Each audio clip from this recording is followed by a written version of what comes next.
Sveiki. Šiandieną kalbinsiu biomedicinos mokslų daktarę Sandriją Čepkauskienę. Ji dietistė, kelių knygų autorė ir papasakos mums šiandien atsakys į klausimus apie omega-3 riebalų rūgštis. Sandrija, dėl ko taip tapo aktualios ir tokios populiarios omega-3 riebalų rūgštis? Tai žinokit, omega-3 iš tikrųjų taip, jos labai populiarios ir ypatingai pastaruoju metu, nes apie jas labai daug jau pradėta kalbėti. Ir iš tikrųjų labai gerai, kad mes kalbam apie tai ir kad mes dabar čia susitikom irgi kalbam apie šitas riebalų rūgštis, kurios, nes taip, jų mums trūksta organizme. Tai yra, gal tai pradėsiu nuo to, kad tai yra esminė mūsų ląstelės, kiekvienos organizme gyvenančios ląstelės gyvavimo sąlyga. Tai yra mūsų membranos struktūrinė dalis. Tai ir kas dar yra labai svarbu, kad organizmas mums gaila dėja, bet omega-3 riebalų rūgšties pats negamina. Ją mes būtinai turim gauti su maistu. Ir vėlgi einam prie tos didžiausios problemos, kad mes su maistu ir dabar, kadangi pas mus vis tiek mes, kad ir kaip pakalbėtume tą sveiką mitybą, gyvenimo įpročius, jų korekciją, mes vis tiek susidurėm su ta pačia problema, kad mums yra trūkumas omega-3 vien dėl to, kad mūsų mityba yra tikrai, galbūt, aš nepasakyčiau nepakankama, bet mes vis tiek nesurenkam tų omega-3 iš maisto produktų. Dėl ko taip sunku jų surinkti? Vėlgi, žinot, yra maisto produktų, kuriuose yra omega-3, tai pavyzdžiui, augalinės kilmės, ne? Tai kas yra daugiausiai turi omega-3, tai linų sėmenys, linų sėmenų aliejus. Vėlgi, linų sėmenų aliejus, irgi žiūrint, kokį mes jį vartojam, jo kokybė skiriasi, kur mes jį perkam, kada, o jis spaudžiamas tam tikrų laikotarpių tik tai, ne? Lygiai taip pat mes graikiniai riešutai. Turi šiek tiek špinatai, turi kopūstai, bet čia yra ta vadinamoji alfa-linoleno rūgštis, tai yra augalinės kilmės omega-3. Ir kita dalis, kur yra, taip aš trumpiniais kalbu DHR ir EPR, dokozaheksaeno rūgštis ir eikozapanteno rūgštis, atsiprašau, nes labai sudėtingas pavadinimas. Taip, tai šitos rūgštys mes jas gaunam valgydami riebę žuvį. Ir aš tikrai pripažinsiu, kad riebios, geros, kokybiškos žuvies Lietuvoje nusipirkti yra misija beveik neįmanoma. Tai prasme, kad jos gauti, jeigu taip, jinai yra, jos atvežama, bet tikrai jos yra nedaug ir jinai pakankamai brangiai kainuoja. Tai kiekvienam žmogui, kiekvienam lietuviui, tai prasme, tikrai jinai yra, kad valgyti ją 2-3 kartus per savaitę tikrai yra problema. Tai ir vėlgi, kadangi mūsų ta mityba yra vakarietiška, daugiau, ne? Pas mus vyroja daug rafinuotų angliavandenių, transriebalų, cukraus perteklius, tai mes valgom, tai mes nevalgom, tai mes streso turim, tarpsne, fizinis neaktyvumas, čia mes jeigu visus faktorius išvardinsim, taip, tai ir tai yra tokia duobė, kaip sakyčiau, toj mitybos, mūsų mityboje pačioj, kad mes negaunam būtent mums reikalingos riebalų rūgšties, kurios organizmas pats negamina, bet mes jos negaunam su maistu. Ir ilgainiui, vėlgi trūkumas, ne, pavyzdžiui, mes jo nejaučiam. Ir nejaučiam to trūkumo ir realiai mes gal jaučiam, čia kaip geležies trūkumas, tai jau ten nuovargis, vėlgi tam tikras simptomai yra, kur gal tau trūksta, gal tau ten ar vitamino A, ar vitamino D. Kaip ir omega-3, jaučiam kažkokį nuovargį, jeigu taip lygos užpuola, ten infekcijos sergam dažnai ir ateina tos lėtinės lygos, tiesiog mes jau turbūt esam, nežinau, susitaikęs tokia situacija, kad mes tiesiog labai ramiai reaguojam, atėjo, aš dirbau, auginau vaikus, dirbau daug, sačiau namą, ten rūpinausi šeimą, matyt, pavargau taip toliau. O čia jau gali būti tos trūkumas omega-3 ir atitinkamai taip, omega-3 žiūrėkit trūksta, tai jeigu tai yra ląstelės sudedamoji dalis, kaip membranos struktūrinis komponentas, ląstelė pradeda klaidingai dirbti ir tai užsideda visa grandinė, ląstelė, organas, sistema. Ir mes turim lėtinės ligas, metabolinį sindromą, nutukimą, diabetą, širdies kraujagyslių sistemos ligos, kurios pas mus yra iš tikrųjų pirmaujančios, taip, kognityvinių funkcijų susilpnėjimą. Ir atrodo viena ta dalelytė, tokia mažytė, kurios mūsų trūkumas yra, besikaupiantis, jisai duoda mums tokią situaciją.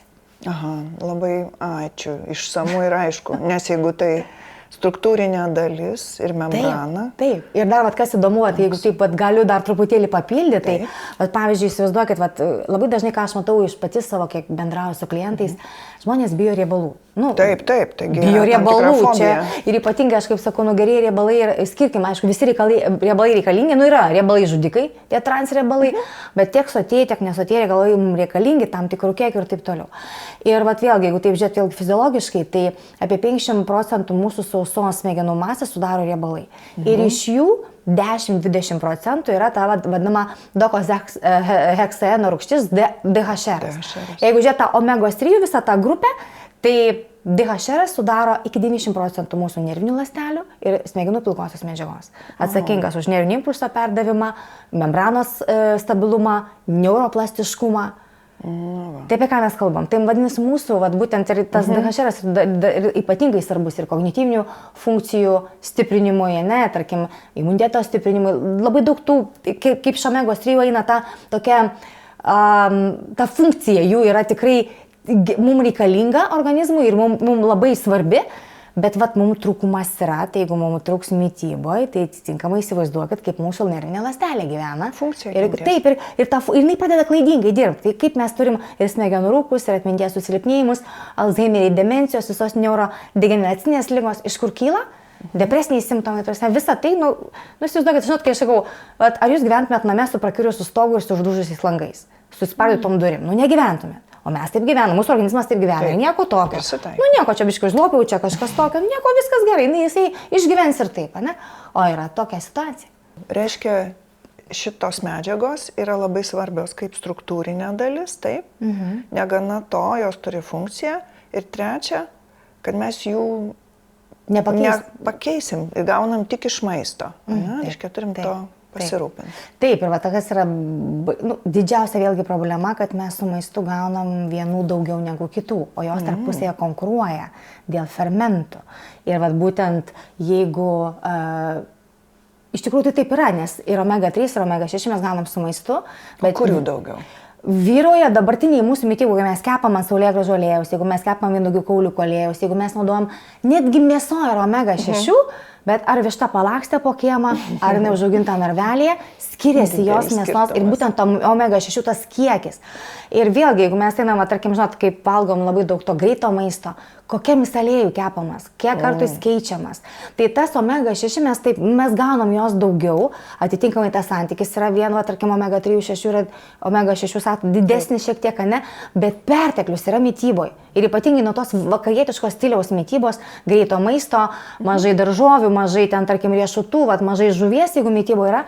O šitos dvi rūgštys tarpusavėje ląstelėje jos konkuruoja.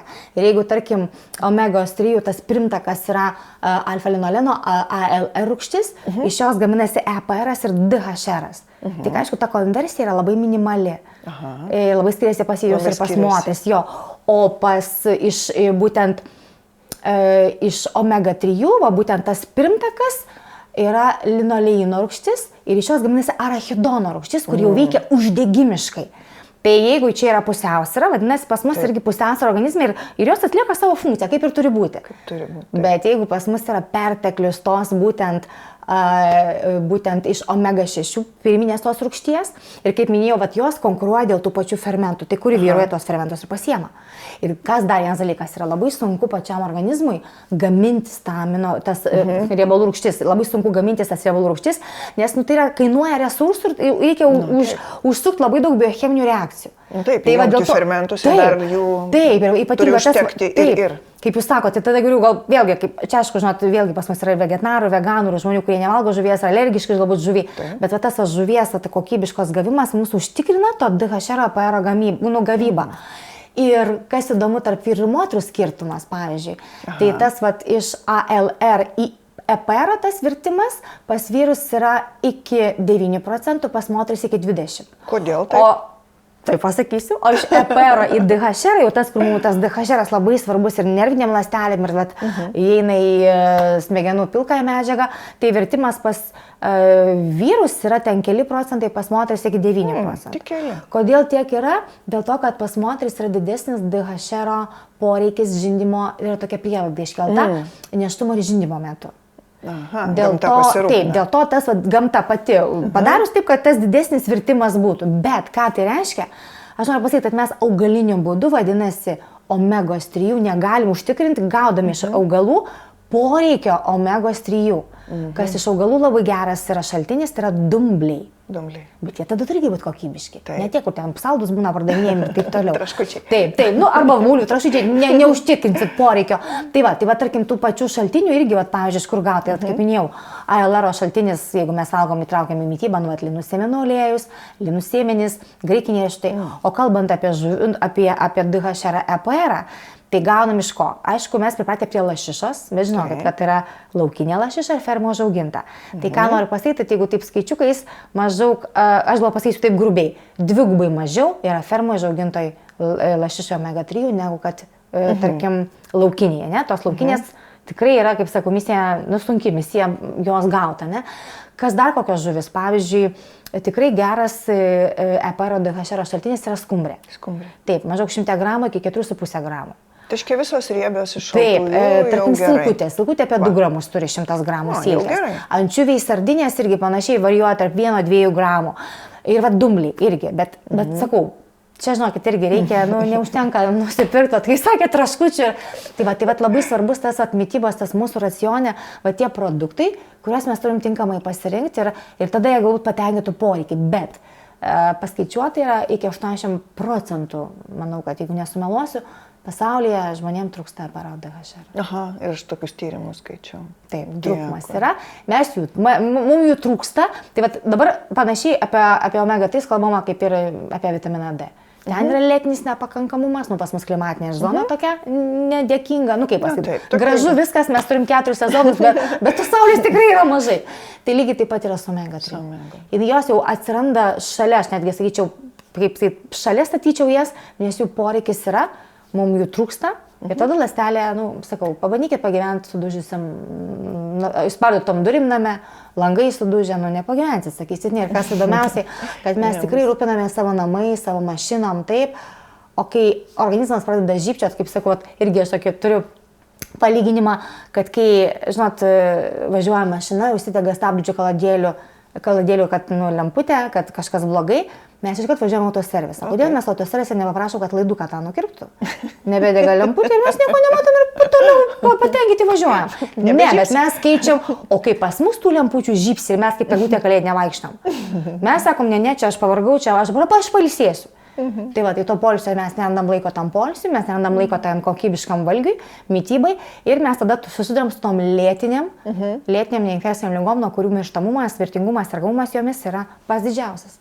Sandrija, suprantant didelę reikšmę omega 3 riebalų rūgščių, aišku, atsirado ir didžiulė pasiūla pramonės, tai yra ir papildai, ir receptiniai vaistai, ir nereceptiniai vaistai, kurie pagaminti iš omega 3 riebalų rūgščių.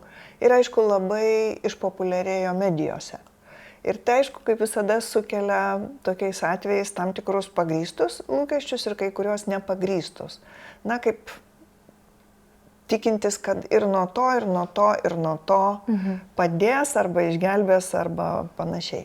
Ką galėtumėt pasakyti iš tų patvirtintų dalykų, kurie tikrai galioja, o kurie yra kol kas, gal gyvūniniuose modeliuose patikrinti.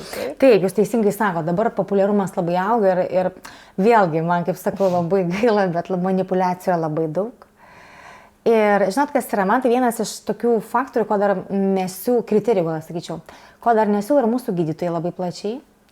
Tai yra, nes žmonės tai perka vienokius, vėlgi pagal savo finansinės galimybės. Vieni perka tokius, kiti skystus, kiti kapsulėse, kiti vaistuose. Ir visi klausia, ar man padės. Taip.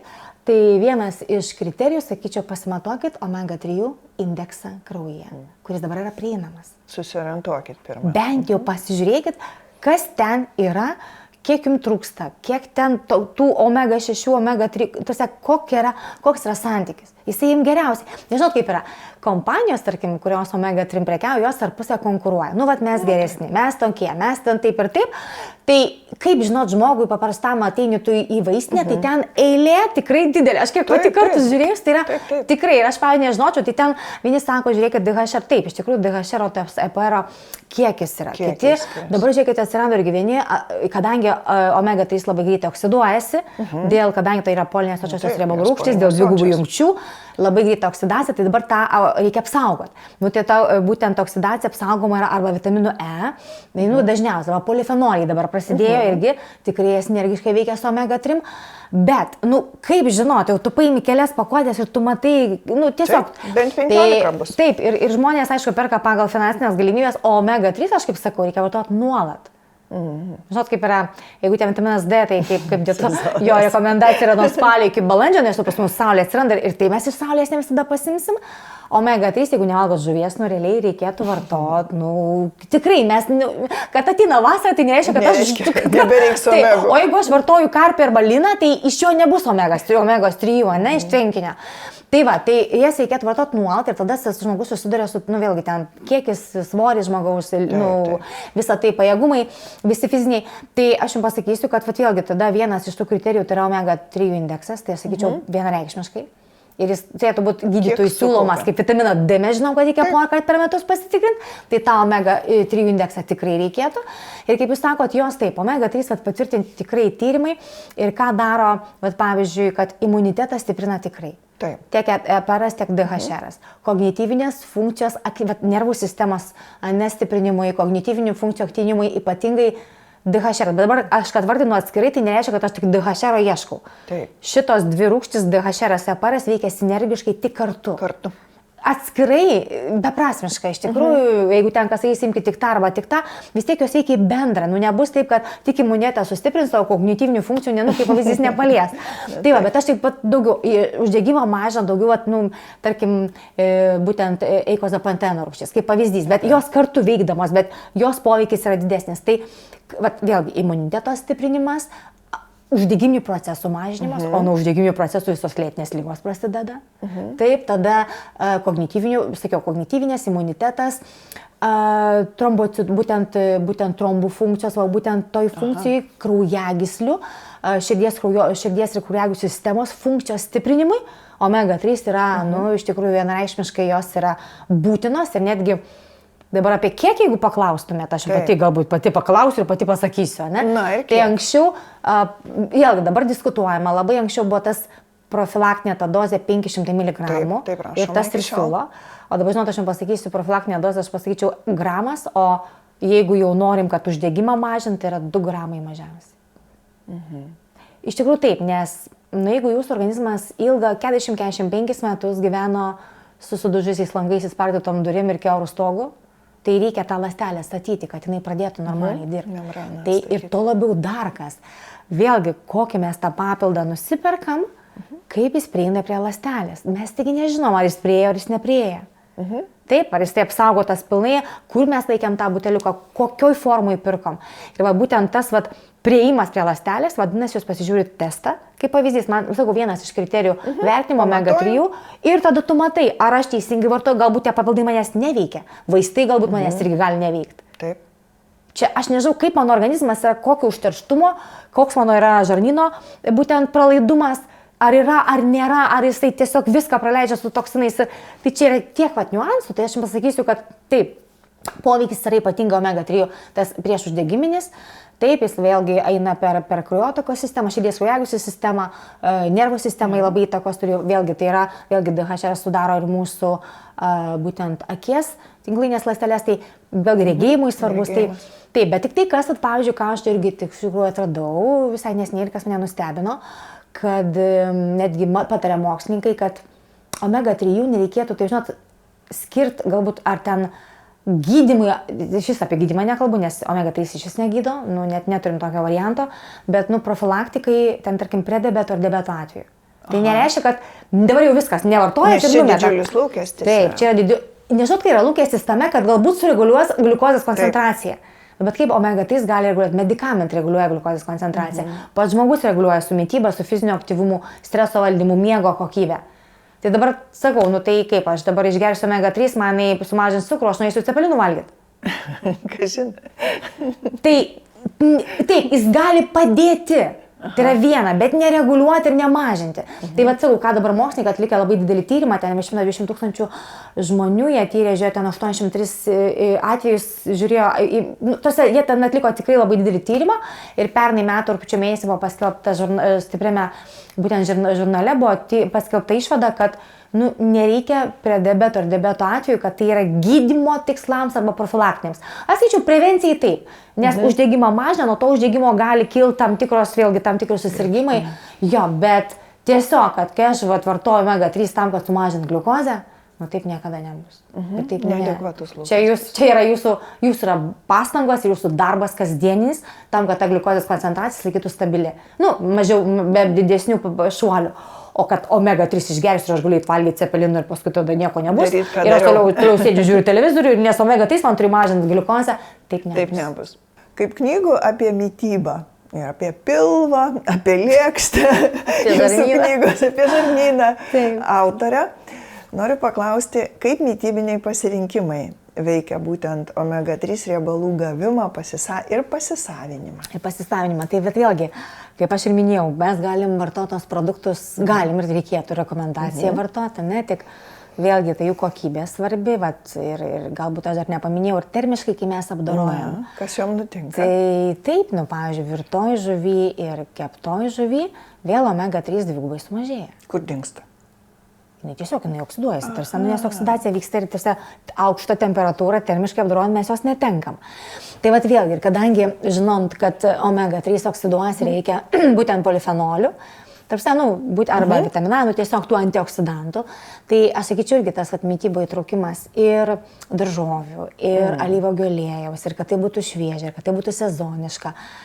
Reikia tuos principus išlaikyti, nes mes jeigu, kartais kiti žmonės nori labai greito rezultato, kad jisai, tai taip, mes visi norim, bet tas nebus, jeigu mes, tai taip, bet ir netgi tą pačią piliulę geriant, ar tarkim žuvų taukus kaip papildus vartojant, vis tiek mums reikia atsižvelgti tą mitybą, nes jeigu mūsų bus žarnynas užterštas, jeigu ten pralaidumas žarnyno didelis, jeigu mes valgom daug ten greito maisto, perteklius cukraus, dabar visi stengiamės, bet vis tiek ten, dabar, sakau, kartais žmonės ir net drastišką pusę nueina, kad jau ten visiškai net be to ir be nieko neišvengsim, bet jeigu mes, tiesiog galvojam, kad omega-3 gersim ir laikysimės tų pačių principų mitybos įprastų, tai mes, tai nieko nedarys. Nes tas perteklius omega-6, tai tiesiog, kaip sakyti, anuliuos visiškai omega-3 veikimą. Tai jeigu mes jau ir norim pasisavinimo, tai mes tada turim galvoti, kaip mes vartom, kokį aliejų naudojam, kur jį perkam, kokios jisai kokybės, kokios daržovės, kaip vėlgi jų kokybė, žuvis, mėsa, viso grūdo produktai. Čia visą spektrą žiūrėti reikia tos mitybos. Ir tai, jeigu tik tai gerai, kai sako, aš žuvį valgau 2 kartus per savaitę, ne? Kokia tas žuvis? Vėlgi, kokio jūs ją pirkot, nes čia dabar tiek yra manipuliacijų irgi su tom visom, kur jinai užauginta, kaip jinai šerta, tai pradėsim gilintis, tai sakysim, tada tikrai taip nebus ką valgyti. Bet vėlgi, sakau, tada omega-3 geriant papildus, nereiškia, kad aš galiu tą patį laikytis ir reikėtų vis tiek keisti, koreguoti, nes jeigu aš noriu padėti organizmui ir bandau padėti lengviausiu, greičiausiu keliu, tai, aišku, tai tas neįvyks ir plus dar, kur fizinis aktyvumas, kur streso suvaldymas, aišku, mes dabar nebus taip, kad jau čia aš tam purinu ir to žaliavalgė, ryšys su visata atsiranda, aš myliu gyvenimą, gyvenimas myli mane, kaip mes visi sakom, taip, reikia dirbti, tai yra kiekvienos dienos darbas ir pastangos. Tik taip. Ir tai dar gali būti ne viskas, nes vėlgi tai yra prieimas, galbūt, sakau, čia tiesiog irgi labai individualiai yra, bet vėlgi aš grįšiu prie to pačio, kaip mes, vis tiek tie tyrimai reikalingi. Aišku, kraujas galiausiai, tik tai paskiausiai viską rodo, kas organizme vyksta blogai. Jisai paskiausiai keičiasi, nes organizmas turi daug gynybinių sistemų, kur visus resursus duoda tam, kad organizmą palaikyti ir kiek įmanoma išlaikyti tą funkciją savam lygiai, ne? Bet, pavyzdžiui, yra taip, kad, tarkim, vitaminą D pasimatavus, jisai jau rodo nepakankamą, lygiai taip pat omega-3. Mes galim daryti tą tyrimą ir mes matysim, ar mes galbūt netinkamai, ar mes tinkamai valgom, ar mes tinkamus papildus vartojam, gal jų reikia, gal, ir irgi būna klausia, aš manau, kad netgi omega-3 perkrovos, tokios kaip perdozavimo, labai mažai tikėtina. Taip, gali sąlygoti ten, tarkim, tam tikrus virškinimo trakto sutrikimus, būna refliukso simptomatika labai ištresnė, bet irgi galim rasti variacijų, kada, tarkim, omega-3 galim, tarkim, tą dozę dienos, jeigu taip pat padalinti per kelias dalis, valgyti būtinai po valgio, vartoti. Jeigu papildymas, tai po valgio. Taip, po valgio, būtinai netuščių skrandžių. Kas ne su kava. Taip. Kava ir omegos. Tai va, tai irgi ir tik tai, va toks va momentas ir va, tada vėlgi reikia, jeigu jau mes kažką nusprendėm padėti savo organizmui, tai reikia padėti jam, o ne tiesiog duoti tabletę ir aš tada jau viskas gerai, aš geriau ir laukiu, kad sumažės cukrus, pasumažės kraujospūdis, nesirgsiu jokiom ligom ir taip toliau. Taip nebus. Ir vėl tas pats, tai reiškia pasipildymų neužtenka. Ir geram pasisavinimui, pilnavertė mityba nuo taip, ir ypatingai polifenoliai, taip, tie antioksidantai, kurie neleidžia, realiai omega-3 leidžia pasisavinti labiau, ne, tai vėlgi daržovės šviežios, alyvuogių aliejus, tai yra ryškių spalvų daržovės, ne, to mes turėsim, kaip sakyti, tas sezonas greitai pasirodys, arba jeigu jis ir praėjęs, tai mes tada vis tiek užsišaldom, tada padarom namų darbus, užsišaldom uogas žiemai, mes turim turėti. Mes, aišku, galim dabar nueiti nusipirkti, bet kiek mes žinom, kur auginta, kaip auginta ir taip toliau. Tai čia, sakau, čia tiek daug niuansų, kad vieno sakinio nepakanka paaiškinti. Na, bet vis tiek tai jau yra aiškiai kryptis. Taip. Gerai. Tai galbūt dabar galim reziumuoti. Aš pasakysiu, kaip aš supratau. Gerai. Ir prašau taisyti, koreguoti, papildyti. Gerai.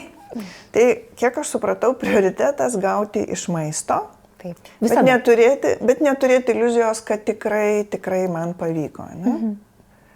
Kaip pasitikrinti? Matuoti. Taip. Ir jeigu reikia pildyti, ne? Reikia, o dažniausiai reikia pildyti. Dabar, kaip susiorientuoti, kaip patartumėt, mes pašnekėjom apie gausą, kiek daug yra lentynose, elektroninėse parduotuvėse ir visur. Kaip susiorientuoti, bent kelis principus, kaip žinoti apie tą pildymą? O, žinokit, čia irgi yra, vėlgi, yra tokia viena iš tokių vienų kriterijais, daugumo žmonių kriterijai, jo. Labai daug kas nevėsta to žuvies skonio.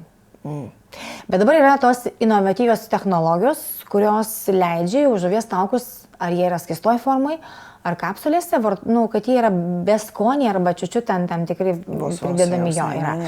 Tai čia jau nebijokit dėl to. Dabar žinau, kad irgi tikrai vieni mėgsta kapsulėse, kiti skystoj formai. Mano nuomonė, skystoj formai yra geriau, nes jie yra pasisavinami. Dar žinau, kad vėlgi yra kai kurie skirti žmonėm, kas yra be tulžies pūslės, pavyzdžiui, nes riebalų skaidymas yra taip, tai irgi yra tokie niuansai, bet sakau, čia kompanijose reikia pažiūrėti ir į ką žiūrėti, etiketį žiūrint, ne? Tai aišku, reikia žiūrėti tą DHR EPR kiekio yra, kuom jie apsaugoti, nes gali būti, kaip sakiau, apsaugoti vitaminu E, tokoferoliu, gali būti polifenoliais, bet reikia omeny, kad tas vitaminas E gali būti ir sintetinis. Na taip. Gali būti, tai apsauga mažesnė. Taip, apsauga mažesnė. Taip, mažesnė, tada silpnesnė. Kitas dalykas, reikia žiūrėti ir kitus ingredientus. Kas jo, nes būna ir vitamino D būna. Taip, dažnai. Tai viskas kaip ir gerai, bet žinot, kaip ir žiūrėkit, iš kokių, ko nepamiršau visai, iš kokių žuvyčių padaryti. Na, iš kokių? Tai turėtų būti ančiuviai, sardinės pačios mažiausios. Geriausia. Mažiausios žuvytės, kurios, vėlgi, tada, iš jų tada ta koncentracija didžiausia, kaip tai spaudžiama, to DHR, tai vėlgi vadinasi kilmė, iš kokios žuvytės, pasižiūrėti tą EPR DHR patį santykį, kuo apsaugota. Ar stabilu. Taip, ar stabilu, kiek tas stabilumas. Taip, aišku, kaina irgi skiria, o kaina varijuoja labai stipriai. Taip, čia didžiulės. Aš kiek mačiau Lietuvoje, tai brangiausia yra apie 45 eurų. Už buteliuką, kurio neužtenka pilnai mėnesį. Tai va, tai kartais, kas yra brangu, nereiškia, kad yra kokybišką, reikia žiūrėti sudėti. Ir, pavyzdžiui, vėlgi, galbūt reikėtų, aš vėlgi įpakavimo pati pakuotė, vieni teigia, kad aš kiek ir pati bendravusi esu, kad stengiasi vieni stikliniai tarai. Na taip, riebalai. Taip, kitokia tara yra irgi teigia, kad tai yra ekologiškai ir patvaru ir taip toliau. Svarbu yra tie visi sertifikatai, aišku, dabar aš jų konkrečiai neišvardinsiu, aš bijau ir suklysti ir netiksliai pasakyti, bet tiesiog perkant produktą, tikrai pasitarkit ir su Šeimos gydytojų, taip, duos gal kokį orientyrą, taip. Pakalbėkit su, tarkim, jeigu galite, jums atsakys, irgi mūsų Lietuvoje stiprus dietologais, ką jie rekomenduoja, į ką atkreipdėmėsi. Nueikit vieną kompaniją, kitą, paklausinėkit, kuo skiriasi, vėlgi vaistų farmacininkų nuomonės, ne?